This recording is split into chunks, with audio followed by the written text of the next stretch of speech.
Magic Treehouse Book Number 13, Moonlight on the Magic Flute by Mary Pope Osborne. Chapter 3, Her Imperial Majesty. Thanks for your help, Joseph, said Annie. Yeah, thanks a lot, said Jack.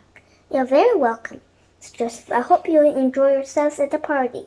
We will, said Annie. Bye. As the coachman climbed back into his carriage, Annie looked to Jack. This is so cool, she said. Not really, said Jack. He didn't know how he was supposed to act with Her Imperial Majesty, whatever the rest of her name was. His hands felt clammy. What do we do when we meet her? What do you say? He said. We just watch what the other people do, said Annie, and we copy them. Come on. Jack and Annie walked over to the sweeping stairway. They stared up the steps, following other party guests. The women all wore glittering jewels and gongs with giant hoop shirts. The men wore wigs with white quills flowing down over the collars of their long coats. All the clothes were made of silk and satin and velvet in rich colors and patterns.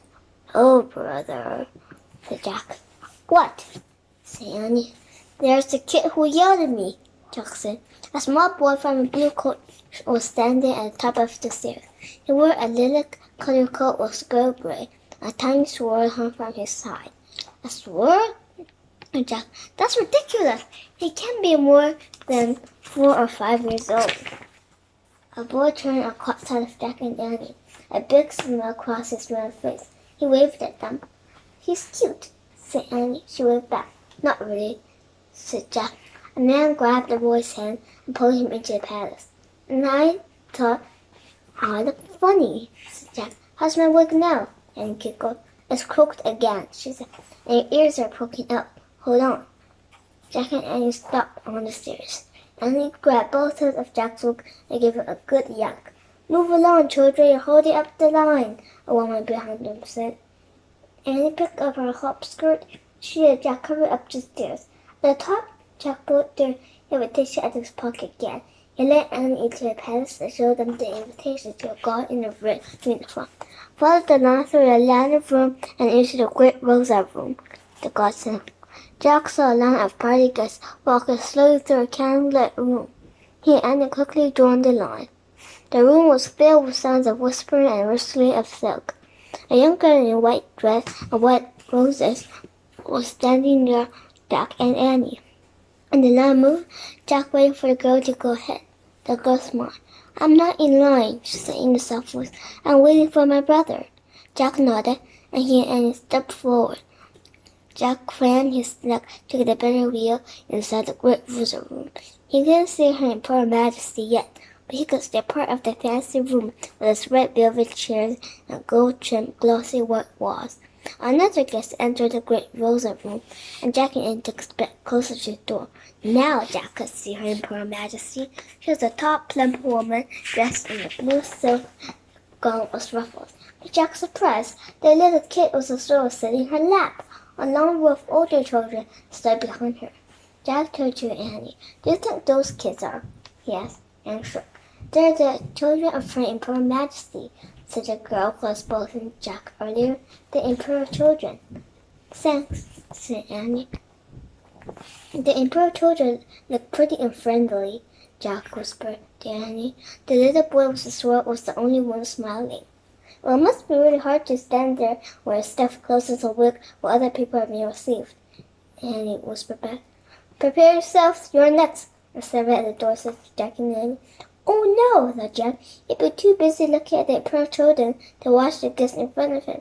What do you do when you meet Her Imperial Majesty? He asked Annie frontally. I don't know, I forgot to watch, she said, and turned to the girl in the white dress. Excuse me, can you tell us what to do when we meet Her Imperial Majesty? She asked. The girl leaned closer and whispered, enter the room and announce your names. Then walk to the middle of the room. You must curtsy. He must bow. Next, go directly up to Her Imperial Majesty and do the same. Got it, said. Oh, and remember, the girl said to Jack, you never rise from the second bow until Her Imperial Majesty tells you to. Don't even look up. Rise only when she says rise. Then step backwards out of the room. Backwards? Said Jack. Yes, you must never turn your back on Her Imperial Majesty, said the girl. "It would be considered very bad manners." "Thanks," said Jack. He was grateful to the girl for giving them such important information. The servant at the door turned and nodded to Jack and Annie. The two of them stepped into the great rosa room. "Annie, a frog freak," Annie said loudly. "Jack, also a frog freak," said Jack. Jack and Annie walked slowly to the center of the room. Her Imperial Majesty and the Imperial children watched them closely. The little boy with the sword waved at them. Annie courtesied and Jack gave a low bow.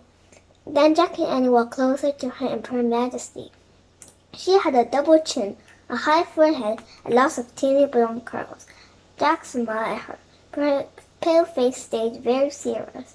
Annie courtesied again, and Jack gave a second bow. As he bowed, he remembered that it was bad manners to rise or look up before Her Imperial Majesty told him to. Jack stared at the shiny buckles on his shoes, waiting to hear Her Imperial Majesty say rise. "Maybe I'm not bowing low enough," Jack thought. He bent over a few inches more. To his horror, the silver flute slipped out of his coat pocket and clattered to the floor. As Jack grabbed it, his hat fell off. The Imperial children snickered. Clutching the flute, Jack reached for his hat with his other hand. But when he grabbed his hand, his wig fell off. Jack reached for his wig, but powder got his nose and he sneezed. As he sneezed, he slipped on the polished floor and fell on his knees. Gripping his wig, his hat, and his flute, Jack scrambled back up to his forward position, but he still had Her Imperial Majesty kept him to rise. The Imperial children laughed loudly. Jack even heard Her Imperial Majesty laughing. "She probably can't speak because she's laughing so hard," said Jack. He didn't know what to do. His face was burning hot. "You've got to get out of here," he told himself. Still bowing, Jack began backing up with little steps until he bumped into a wall. As the Imperial children howled with laughter, Jack turned his head and saw Annie peeking out from a doorway, giggling. He backed over to her. Annie grabbed his coattails and pulled him out of the great rosa room. The Imperial children clapped and cheered. Jack heard one of the girls say between gulps of laughter, "Who was that for?" "That was Jack a Frog Freak," answered the small boy's high voice, and they all laughed loudly again.